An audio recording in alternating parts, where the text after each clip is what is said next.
Mrs. Piggle Wiggle's Magic by Betty MacDonald. Chapter 7. The Never Want to Go to Schooler. 7:30, time to get up, called Mrs. Jones loudly and cheerfully from the foot of the stairs. Julie and Linda jumped out of bed and began to race getting dressed. From Jody and Jan's room, there was the sound of one person getting up and loud groans. "I feel terrible," groaned Jody from the upper bunk. "Oh," said Jan, "you just don't want to go to school. You did the same thing last week. Groaned and moaned and felt sick until the rest of us left for school, and then you felt fine." "Oh, yeah? Is that so? And how do you know so much, Dr. Jones?" said Jody, leading out of the upper bunk and forgetting to groan. "I know," said Jan as he tied his shoes, "because somebody was using my toolbox while I was at school. Somebody who nicked the chisel and left the hammer out on the sidewalk by the maple tree." Jody said, "I was fixing the treehouse and I did not nick your old chisel. Dick Thompson nicked it and you know he did." Jan said, "Dick nicked it just a little. Now it has a bigger nick in it. I measured." Jody said, "When I'm 10 and get my own toolbox, I won't let you even walk past it. I'll never ever even let you see inside it." There was the sound of brisk footsteps on the stairs. Jody threw himself back in bed and began to groan. Mrs. Jones appeared at the doorway. She said, "I've made waffles for breakfast this morning. Hurry, boys." And Jan said, "I'm all ready as soon as I wash my face and hands. Old pretendy sick Jody here is groaning up in the upper bunk, so he won't have to go to school." Mrs. Jones walked over to the bunk, reached up and felt Jody's forehead. She said, "You haven't got a speck of temperature, Jody, so stop playing possum and get up." Jody groaned loudly and agonizingly. He said, "My stomach hurts awful. It feels like I swallowed 10 knives. Mrs. Jones looked worried. She said, "Where does it hurt, dear?" And Jody said, "Oh, all over my stomach." And Jan called from the bathroom where he was splashing a tiny little bit of water on his face. "Don't believe him, Mom. He was all right a minute ago." And Mrs. Jones said, "Jody Jones, get out of that bunk this instant. If you are sick, I want a good look at you." Jody started to sit up, then crumpled in apparent agony. Oh, he moaned. "My stomach is killing me." Mrs. Jones climbed part way up the little ladder that led to the upper bunk and peered anxiously at her 8-year-old son. His eyes were closed, and in the reflected light from the pine ceiling, he appeared pale. Mrs. Jones patted him on the shoulder and said, "Just lie there quietly, Jody, until I get the other children off to school. Then I'll bring you some tea." Then she went downstairs and told Mr. Jones she thought they should call the doctor. Mr. Jones said, "Perhaps you had," but Jan said, "Oh, Mom, don't be dumb. There's nothing wrong with Jody at all. Just a minute ago he was leaning over the bunk talking to me about my tools. He stayed home yesterday and the day before, and he's getting so ignorant I don't even like to play with him anymore." 12-year-old Julie said, "Miss Robinson asked me about Jody yesterday, and I told her that we thought he had amoebic dysentery." "Amoebic dysentery," said Mrs. Jones. "Where in the world did you get an idea like that?"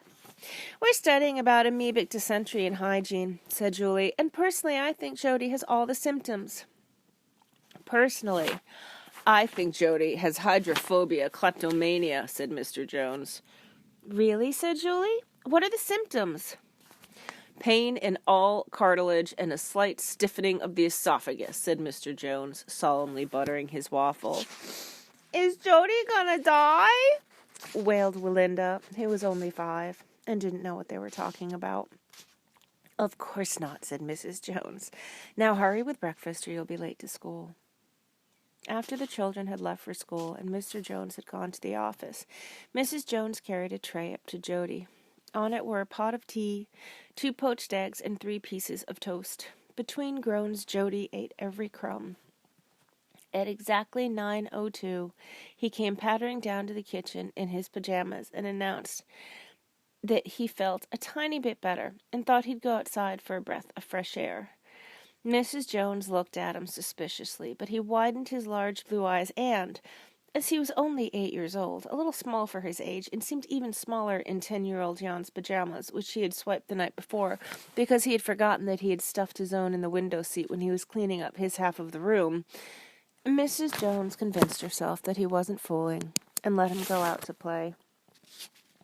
After he had dressed, Jody helped himself to as many of Jan's tools as he could carry and went out to work on the treehouse. My, it was beautiful up there in the old maple tree. The sun made little speckles on the floor of the treehouse, and 2 fat gray squirrels ran up and down the branches and chattered at him when he hammered. "This is the life," said Jody happily to himself. "I'm never going to school.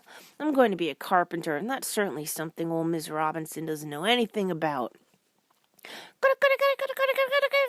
said one of the gray squirrels. Just before the other children were due home for lunch, Jody climbed down out of the tree, went in the house, and told his mother he had a little headache and felt weak. She told him to lie down on the couch with the Afghan over him. Even Julie and Jan, who came rushing in to sneer at him, thought he looked quite frail and left the room on tiptoe. Linda kissed him stickily and told him that he could take a nap with her after lunch, which made him feel slightly ashamed. Jody had only intended to stay on the Davenport until after Julie and Jan left for school, but it was so quiet in the living room and so comfortable on the Davenport that he fell asleep and didn't wake up until 2 o'clock. Twice while he was sleeping, Mrs. Jones tiptoed in and felt his head. As it was cool and moist, she decided that Jody had just had a little stomach upset, and it wasn't necessary to call the doctor.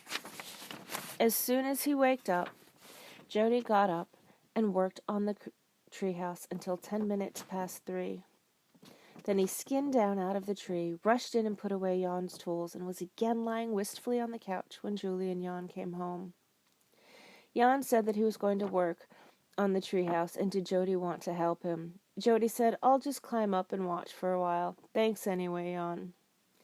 Jan watched suspiciously as Jody shinnied up the tree faster than a squirrel, but he didn't say anything until he had climbed up into the treehouse himself and had seen how much work Jody had done.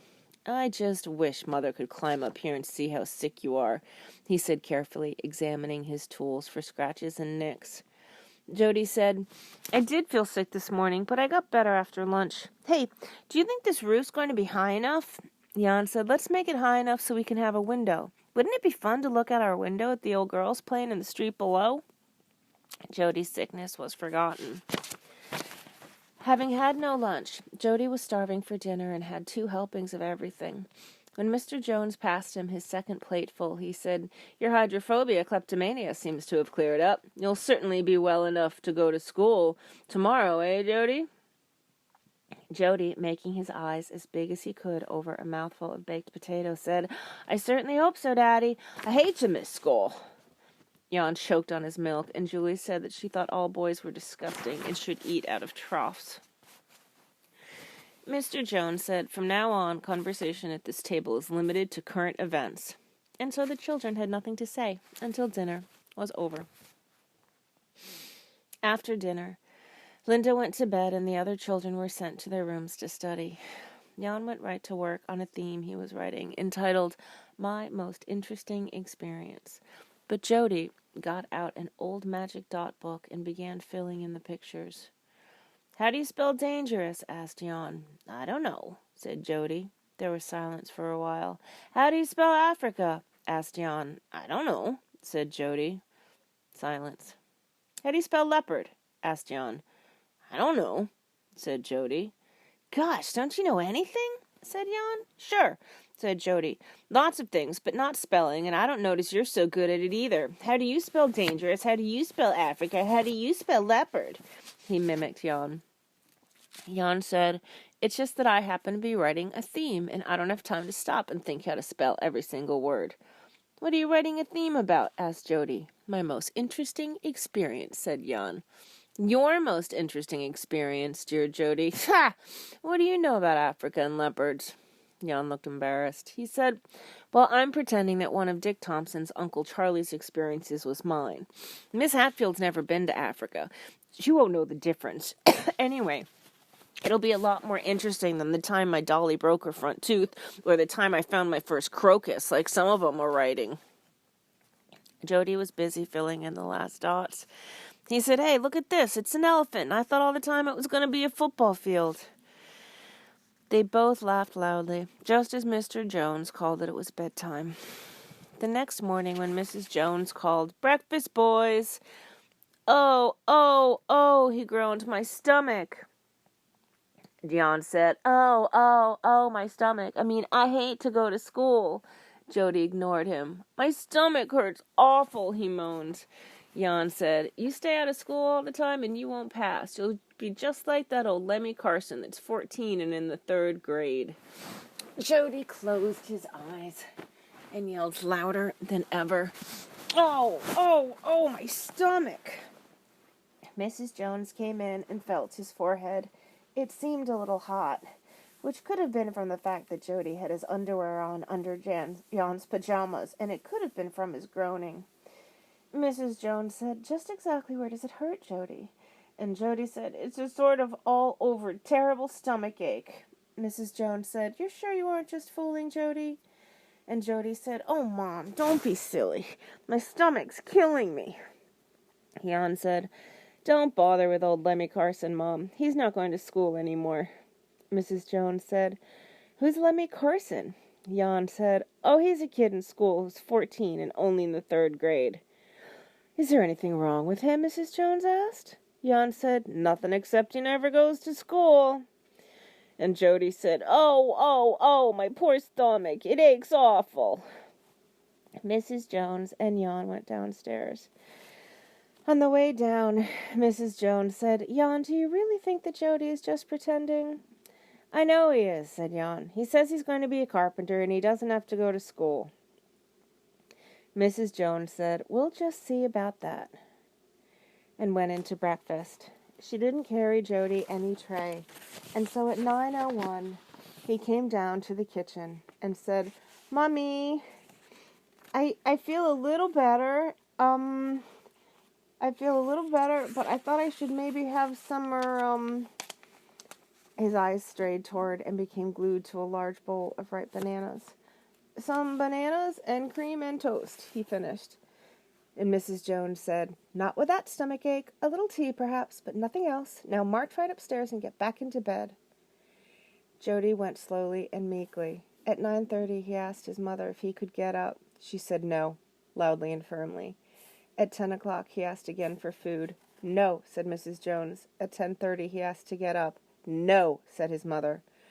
Unfortunately, at 11 a.m., Mrs. Jones sat down to have a cup of coffee and happened to glance at the morning newspaper.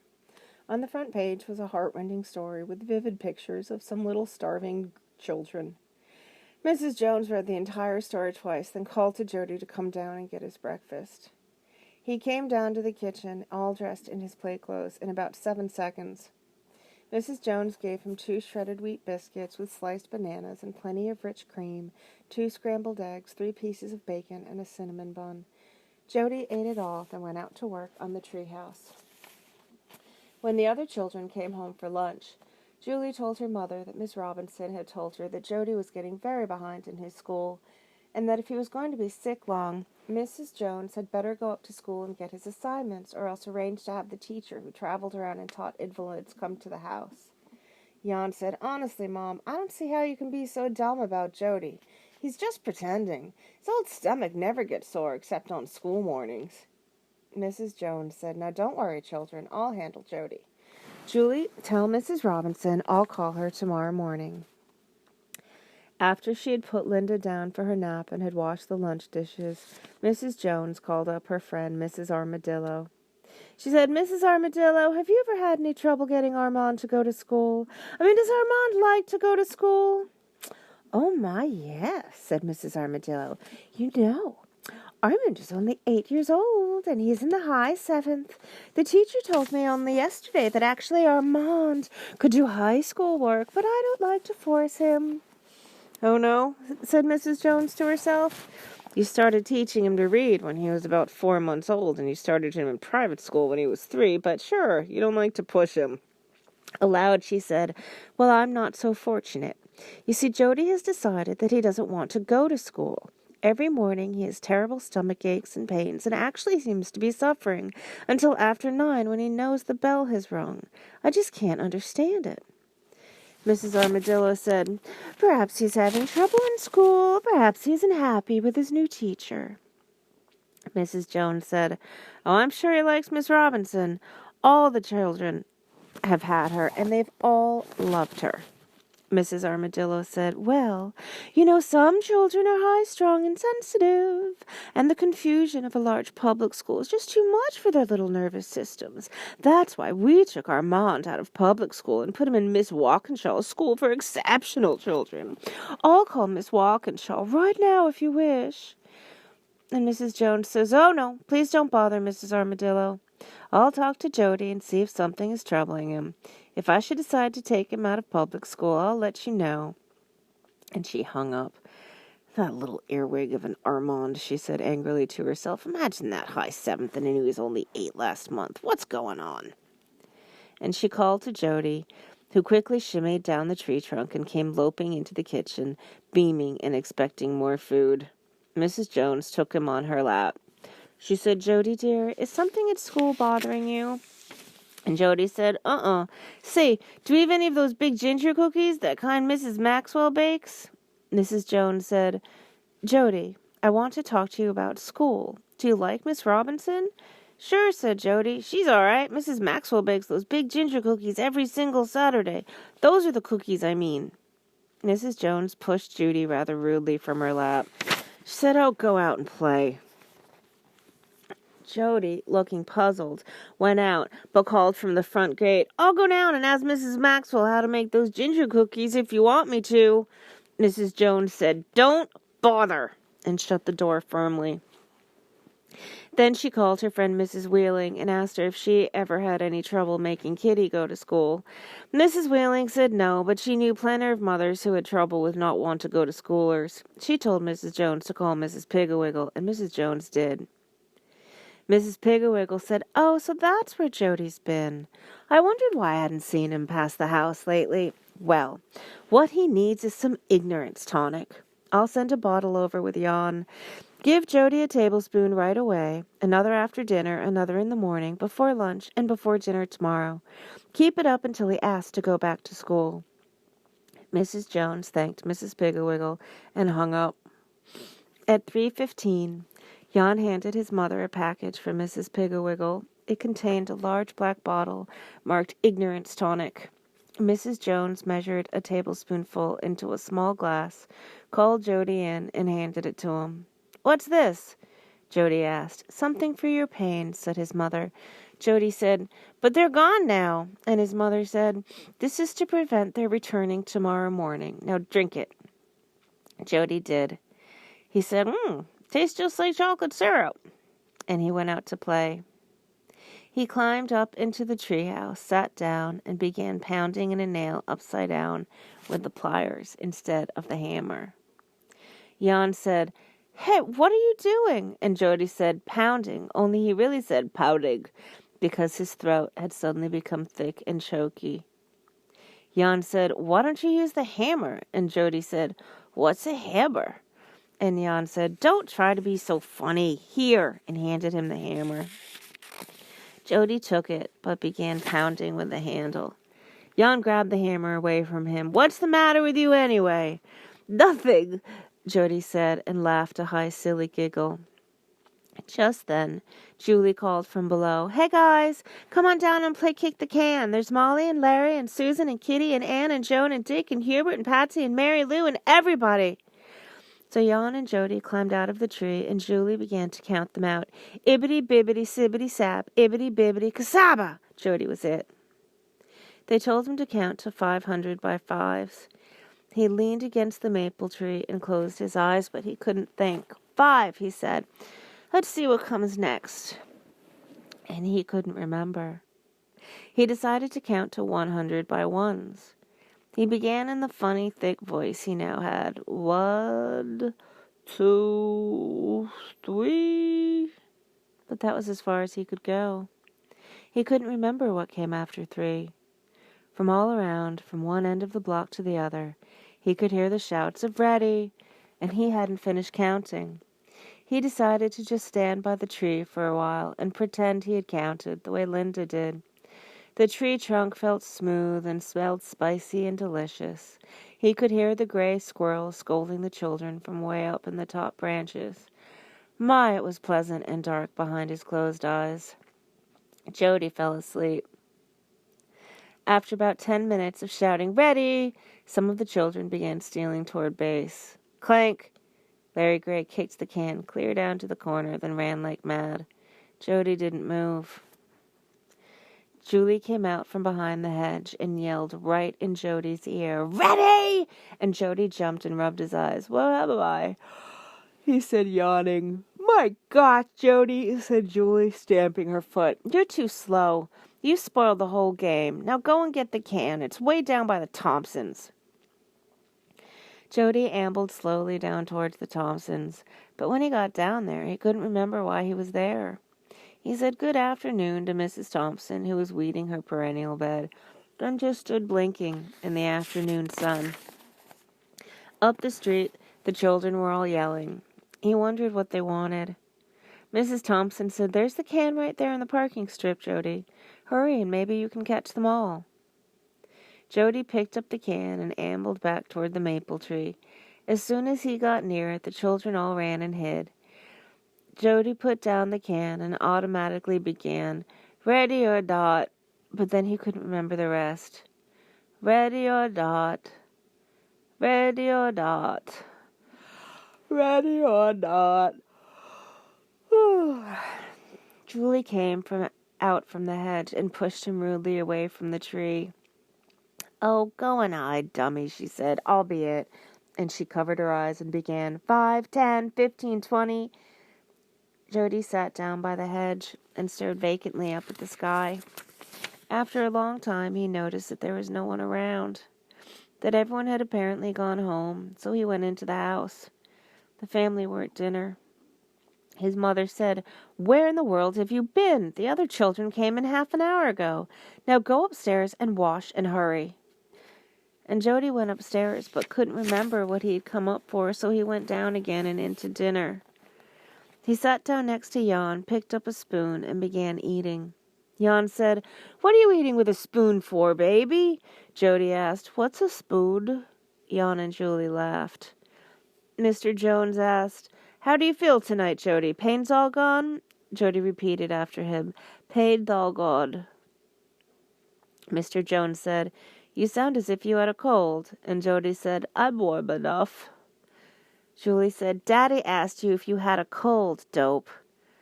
Jody said, "I'm not cold." Jan said, "Sheesh. Whoa, what is wrong with him?" Mr. and Mrs. Jones looked at each other meaningly. After dessert, Mr. Jones said, "Let's all play what Johnny has in his pocket. I'll start. Johnny has a ball of string in his pocket." And Linda, who was next, said, "Johnny has a ball of string and a worm in his pocket." And Julie, who came next, said, "Johnny has a ball of string, a worm, and an apple in his pocket." Mrs. Jones said, "Johnny has a ball of string, a worm, an apple, and a knife in his pocket." Jan said, "Johnny has a ball of string, a worm, an apple, a knife, and a nail in his pocket." Jody said, Johnny has a ball of string," prompted Linda. Jody began again. "Johnny has a ball of string, and a worm," said Linda.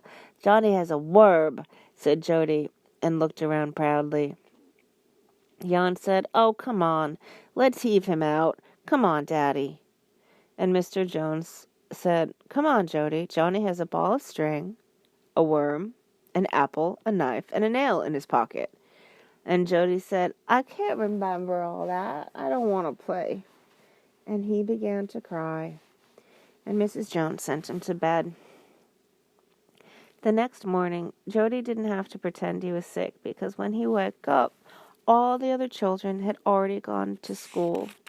Jody got dressed and went downstairs, but he couldn't find his mother. He called and called, but no one answered, so he went all over the house looking for his mother. He even looked under the beds and behind the furnace, but he couldn't find her.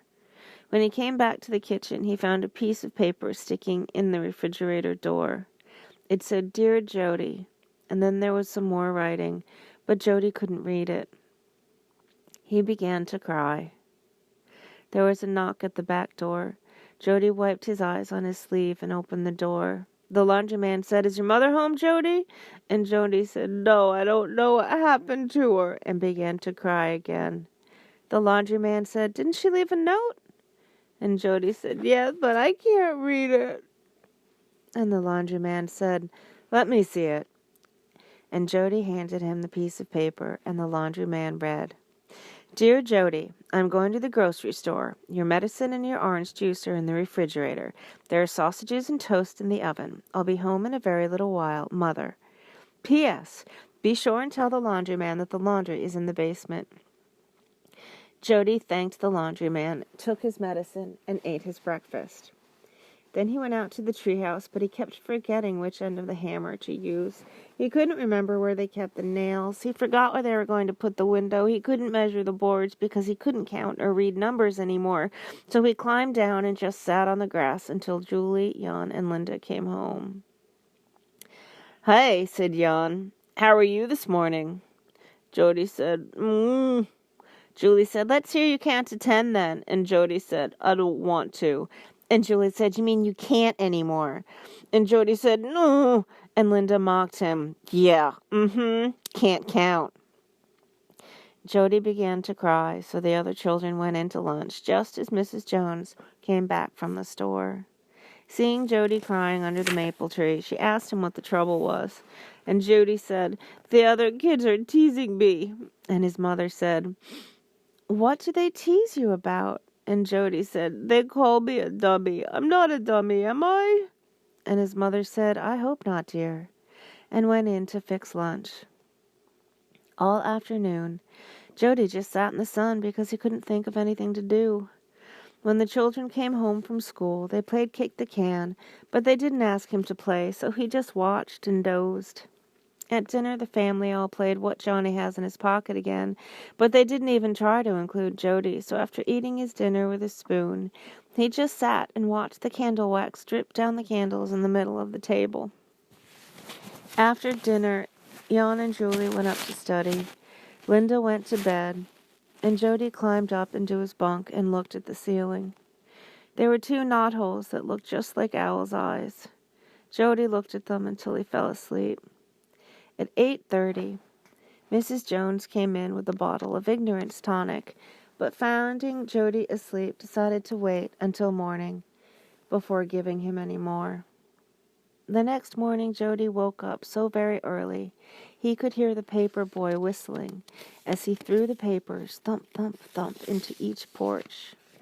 Jody climbed carefully down out of his bunk, got dressed in his school clothes, went into the bathroom and washed thoroughly, brushed his teeth, combed his hair, and then looked carefully at himself in the mirror. He looked just the same as always, but he certainly felt different. He felt quick and light. He tested his voice. He said, "I'm not a dummy." And it came out of his mouth, "I'm not a dummy, not a dubby," the way it had for the past 2 days. He went downstairs.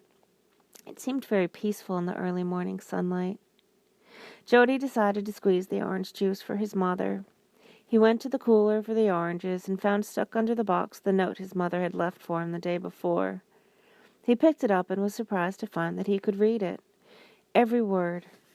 He began to hum a little as he cut and squeezed the oranges and poured the juice into the 6 glasses. There was a gentle scratching at the back door, so Jody opened it and let in Clotilde the cat. Clotilde rubbed against Jody's legs and purred until he stopped squeezing oranges and warmed her some milk. When Jody had finished the oranges, he decided to make some coffee. He read the directions on the can and was very pleased to see how easily he could read the hard words and fine print. He decided to make boiled coffee in the old granite picnic coffee pot. He measured the coffee as he filled the pot. 24 cups of water seemed quite a lot, but Jody remembered how his mother always filled the pot at picnics. Then he measured 24 scoops of coffee. Then he found the coffee pot was so heavy he couldn't lift it out of the sink, so he dipped out half the water into a saucepan, put the coffee pot on the stove, poured the rest in, and turned the burner on high. Then he set the breakfast table, putting on a nice clean cloth. Then he looked at the cloth and found it was only just 7 o'clock. He gathered up some stale bread and took it out to the squirrels. They came down out of the tree and got on his shoulder, and he stood very still and watched them pick up the pieces of bread in their funny little hands and take bites out of it. After a while, Jody went back into the house to see if his coffee was boiling and was surprised to find his mother breaking eggs into a blue bowl. She said, "Oh, so you're the good fairy who did all this work for me. Thank you, Jody," and she hugged him. He said, "I woke up way early, even before the paper boy." His mother said, "How do you feel this morning?" She'd noticed the neat hair, washed face, and school clothes. Jody said, "I feel just wonderful. Think I'll go to school." His mother said, "Fine, dear. Your father will be so pleased, and so will Miss Robinson." And Jody said, "Miss Robinson doesn't have to worry. I'll make up my work. I can do it." His mother kissed him and said, "I should say so." "Say, Mom," Jody said, "do you think I made enough coffee?" His mother looked at the enormous granite picnic coffee pot, filled clear to the brim, then at Jody's sweet, anxious face. "Just right," she said. "Just exactly right. Now call the others to breakfast, dear. Tell the children to hurry, or they'll be late for school." End of Chapter 7, The Never Want to Go to Schooler.